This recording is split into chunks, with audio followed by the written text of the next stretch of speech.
Hello fellow viewers, my name is Spotto and I will be your commentator for this 4v4 StarCraft 2 map on Extinction. This is a very special game and that's why I want to cast this in a especially high quality. And I'm going to introduce you a new player I've yet to cast before, and his name is SlimeMush. He's going to be the Red Terran here, and this is his first league game in StarCraft 2. On our team is going to be Verisi, the blue zerg, next to SlimeMush, and under SlimeMush is going to be edmendduke, the purple terran, and next to edmendduke is going to be the Cyan protoss, which is me, Spotto. Our opponents are going to be Ninja, the orange protoss, Young, the pink terran, the red terran is going to be Tony, and the yellow protoss is Bad the Kid. So we got 4 terran, 2 protoss, 3 terran, 3, I'm not counting properly, let's see. 4 terran, 3 protoss, and 1 zerg. That is the makeup of the team in this map. Yes. So do not mind, please forgive any mistakes you may see SlimeMush have. Otherwise, we're gonna watch this game and I'm gonna cast it to the best of my abilities, and hopefully you enjoy. So I think that the volume is a bit low, but whatever. I don't think that's a bit too important. So I'm going to send out a probe to scout because that seems like a logical thing to do. We got a wall made by edmendduke, which isn't necessarily necessary because there's no zerg on the other team, but you know, why not, just in case. Your terran is pretty easy to wall anyway. And I'm imagining SlimeMush is doing the same, or not. Well, that's okay. Again, they don't really need a wall, and you know, that's zerg. Verisi is going to go for a really fast quick expand, like 2 minutes into the game. Ninja has not made really anything yet. He seems to have, he's making a bunch of photon cannons back here over the gateway, so he already has 4 jets somewhere over here, next to Bad Kid's base for some strange reason. And Tony hasn't really made anything besides a wall himself because there's a zerg on our team, and you probably want a zerg on your own. You probably want the wall there's a zerg on the opposing team. It's an interesting wall though. He's putting a supply depot over here rather than over here. And Young is also putting wall as the terran would do. Some more pylons going up for Bad Kid. So Bad Kid's going, I'm not Bad Kid, Ninja's going for a really strange build, a really strange position. So where he's putting photon cannon right there in front of Bad Kid's base. Verisi gets a third base really fast, 3 minutes and 50 seconds in. So that's some greediness coming, and a 4th base for Verisi. Wow, that's really greedy. My god, all of these set out for Spotto. We checked the unit tab. We got 1 set up for Spotto, so that's one of the first units. We got 2 Marines for edmendduke, and not much of an army besides Tony, who has 5 Marines already, because he has plenty of barracks. Now this game has various levels of skill. Like I said, SlimeMush is the first game for him, and Verisi and edmendduke are diamond players. I'm not all that good, so I'm only in gold. And there's actually a platinum and diamond player on their team too, and also bronze. I checked after the game. It looks like Ninja is really reinforcing Bad Kid's base for some strange reason, even though Bad Kid's base is in the back and usually they attack the front base. However, Bad Kid's putting gateways in front of Ninja's base, so that's an interesting choice. Meanwhile, because they walled off kind of, Verisi is pretty free to pretty much be unpunished with all of these expansions. He got 3 expansions after 15 drones, it appears. So he has 20 by now, but it appears that he expanded after 15 drones. The only people making an army necessarily is SlimeMush, who just made his first, edmendduke, Spotto, and the 13 Marines from Tony. So that's a lot of Marines from Tony. He's the only one actually going for lots of army. There's lots of static defenses for Ninja. Anywho, everything seems normal so far besides the really strange openings. You have edmendduke taking the gold really early because he really can't expand anywhere on the base. SlimeMush is taking the last 3 expansion in the base, and as you can tell, Verisi has taken everything else. So this is very risky, but it's probably all you can do at the moment, especially when he doesn't have anything to break the rocks, nothing strong enough. It'll take way too long, and you probably want to keep your Marines in your base in case they come and attack you. Looks like there are Marines coming from Tony going up the white side of the map, behind the white side, not the bottom white diagonal side. Probably gonna go up to this base. Spotto is the only person on this team who has yet to expand, and you really can't expand very well unless you go here, but there are rocks in the way again. Bad Kid takes this expansion, and yes, and then we have, yes, Yeah, pretty balanced expansions here in comparison. No one's taking this expansion. It looks like the command center is about to be built. So again, nothing really different. We have a fifth hatchery for Verisi, so he really wants to help out those units there. We got the Synthetic Towers are probably taken by the some of them at least. We got plenty of old wards standing by, and they're going to attack SlimeMush for the base, which is poorly undefended. I don't think Spotto has that many units enough to defend against all those queens. There's plenty of units here, but it's just not enough. I guess he can try. He should probably double guardian shoot, but apparently Spotto can go. This is coming from edmendduke. He's bringing as many marines as he can as possible, and some Helions as well. Nice build. Pretty decent build on it. So unfortunately, SlimeMush building is gone. I think he should have ended up something away, but luckily we got some defenses here to destroy our these. And they're probably going to destroy. And if you check their view, they don't really know that all the other expansions have been taken. So with the gold, they don't know that's taken. They don't know that this is taken. They can't tell, but they probably can assume that it's been taken since they've taken their own expansions as well. That's strange. Ninja is putting lots of cannon inside Tomoyang's base. This is very, very unorthodox. Just that Verisi are taking everyone else's base. It's also unorthodox for a normal 4x4 game. So we have a barracks running here just for recons, just in case some units start running in. It's very important. We have one probe here not really doing anything. It probably should expand at some point because Spotto's still on one base, unlike everyone else. If you check the resources, or rather the resources works, Spotto seems to have the lowest amount of resources.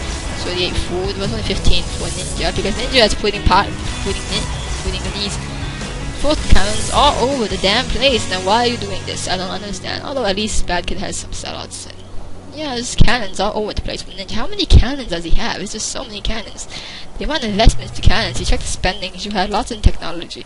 Ninja has 3,150 units invested in technology. So that's a lot of cannons in everyone's bases except Tony's base apparently.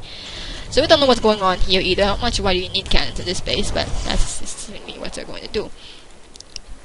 So edmendduke has safely expanded here. No one seems to have discovered the gold yet, so he seems to be getting it.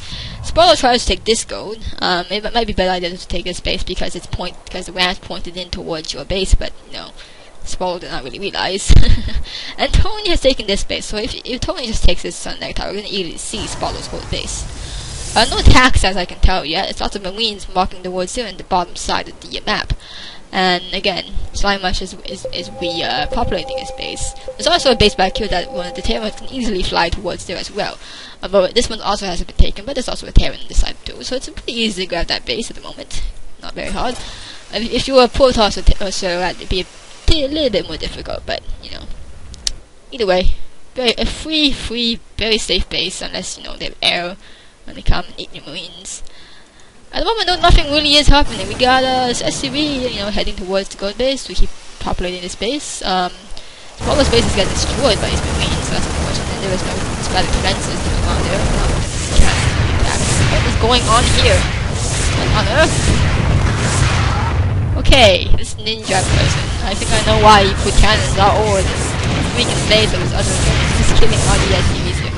Unfortunately, we cannot see the chat between the opposing team. It looks like the cannon here is gone to else. Sees Tomato has not rebuilt the space and is being revealed. So it looks like Ninja's just destroying everything, and it's very unfortunate that we can't really see what the opponent's chat is like, because it would be nice to see. We got Verisi's Mudas are here now. He's gonna destroy these pylons and destroy this nexus that's being put next to this other nexus for some strange reason. And then there's this is being destroyed too. Ninja is TKing his entire team. I'm not entirely sure why, but I guess in this level of play there would be a bunch of TKers. Well, meantime we're gonna take advantage of Verisi decides to destroy some of the bases. He has so many units. So much time, everybody was free to destroy everything, free to grab as many economy as he could, and there's lots of Helions here. Spotto's gold base is gone, and Verisi is questioning Ninja's ethics. They're just ruining the game for everyone else, unless they're all friends and they decide to just, kill each other for fun. Yeah, but it's like only Ninja is doing that. In fact, Bags doesn't seem to be like even paying attention or trying to kill those cannons. He's trying to distant line.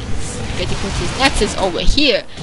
Tony is the only person who is unaffected by that cannon rush by his own teammate, so he's able to defend against these mutas, and they go back. Edmendduke decides to take this base, or rather Spotto, especially in that base yet. And yeah, so far so good. He got some bad kids. Phoenix is attempting to poke at it. Dirty. He doesn't really spot many murders for those Phoenixes and those cannons and also a bunch of things that just lost. Just died. Just got raped. Just got destroyed. So there goes the Overlord just being mutilated over there. We got more units being what's the word? More units gathering over here on this side of the ball. Again, the Tony is destroying all those cannons that were trying to destroy the base. Otherwise, really nothing much. We got 2 drones here just sitting there, you know, probably waiting. And the militants are gonna go and wreak havoc all over the place. Again, this base is still free. One of the Terrans should easily take it. I would take it, but I would not. I take something destroying queens. This is what happens if you don't scout and make sure that the other person is not taking all the bases, which we pretty much have. And there goes the gateway. Although it's kind of pointless to attack this guy because he's not really he's the only person. He's kind of dead, and it's only one of Tony who's still, you know, alive. And it looks like Verisi decides to go for the gold at the end here. So we have some Phoenixes flying into the main base, and he's going to try to do some harass. He's going to destroy his own wood and may attack some of the folks here. But this base war goes past and gives mercy to that base and attacks other bases. Yang in probable rage, I imagine, because he was team killed. He was destroyed. SlimeMush is command center is floating away now. If Phoenixes are attacking the command center, you definitely want to stand these Phoenixes on the areas they cannot attack well.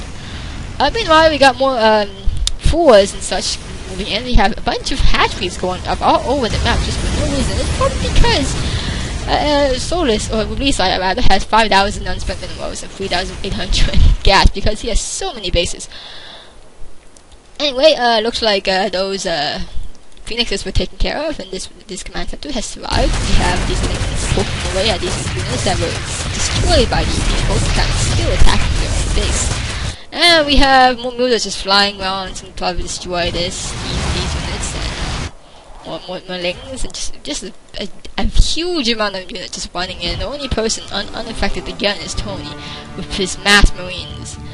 There's a lot of freaking hatcheries going up on this side too. 1 hatchery, 2 hatchery, 3 hatchery, 4, and plenty of hatcheries on this side. Plenty of lots of hatcheries. Look at all these hatcheries. So many hatcheries. This base is gonna go down. Those mutas, and we have many units here. Another hatchery is gonna put up on this side, and like Homeland tries to escape over here. Although I think he already left the game, so I'm not sure when that happened. I probably missed that. And lots of units, just a bunch of, you know, Colossi and such just sitting here, not really doing much, because the only person who's really attacking besides edmendduke is Verisi, which just destroyed everything. So there goes another hatchery, and we got another hatchery on this side as well. The other team though wants to keep trying to win because they will never give up, and that is a valiant attitude, ladies and gentlemen. Should never give up, even in colossally lopsided battles such as these, when a million lings and a million mutas and a million fours are attacking your base. Even then, as long as you have marines, you'll be able to attack. Even if they're trying to build a hatchery in your very own base, you gotta never give up. So Ninja, who is TK'd in the entire base, look at all these hatcheries being put up. Yeah, it looks like Tony's gonna get screwed up over here because all these other opponents, all these other teammates, so-called teammates, just cannot defend against that killing teammate. It looks like it feels like they're friends because they don't seem all that angry about the fact that they got team killed. And yes, I'm happy over here. You check the mini-map, there's blue all over the damn place with all of these hatcheries just taking everything. Even in places that you don't need a hatchery, like this ramp, or this side, or this side, or this side, this side. There's already plenty of hatcheries over here in the main base, the X-Barrels, and GG. So that was the game, and that was the one I wanted to cast because that was SlimeMush's first game. And frankly, for a first game, that was very strange. Yes. Thank you for watching, and I apologize. I kind of wanted to make this a little more entertaining than it has been, and I mostly just spoke like, you know, straightforward. And again, I am not the best caster in the world, but thanks for watching, and look at that pretty explosion and all those bars of circling and such. Before we go, let's just take a look at the statistics, because they are very amusing to look at, I imagine. Look at the APM. That's not even the army, but look at the army. It looks like well, actually, the army is pretty even there. Besides, no gas for the red player. But if we check the APM, the highest is blue, of course, though it's not really that high. Actually, the highest is edmendduke. It's always edmendduke the highest. And if we check the production, we can see that there's 11 hatcheries being built for Verisi. And if we check the spending, economy, 21,169, technology, 3,400, army, 10,300 for Verisi, which is the economy completely outdwarfs every single else. The next highest economy is edmendduke at 7,475. You can tell I'm uploading this in high quality. I should be able to see these numbers. That is insane. That's how you play this game if you're not taking the game seriously at all. Otherwise, you know, not much income, I guess, would be amusing to look at as well, but it's not really that surprising. 82 harvesters, 16 to 20, minerals, 944, gas, units, 55, 82, you know, not really that surprising. It's lost, however. Lots of units lost for Bad Kid and Tony, unfortunately for Tony. Now, before I end this, I'm gonna tell you what, I looked at the profiles of the opposing team, and Ninja's actually a diamond player. So Ninja was not just some player who did not know what the hell he was doing. He was purposely and deliberately trolling his own team. Now, whether or not he's friends with his own team, that I do not know, because we cannot read their chat, and I have no idea if they didn't really sound very angry in the our chat. Then perhaps they are friends. And with Bad Kid and Tom and Yang are actually silver and bronze players, while Tony is a platinum player. So it was very interesting. Well, on our side, it's the same kind of mix. So it's actually kind of even. If everybody played seriously, it might have been even, but alas, no one did. So if you're bored of StarCraft and you want to fuck around, this is how you do it. Thank you for watching, and GG.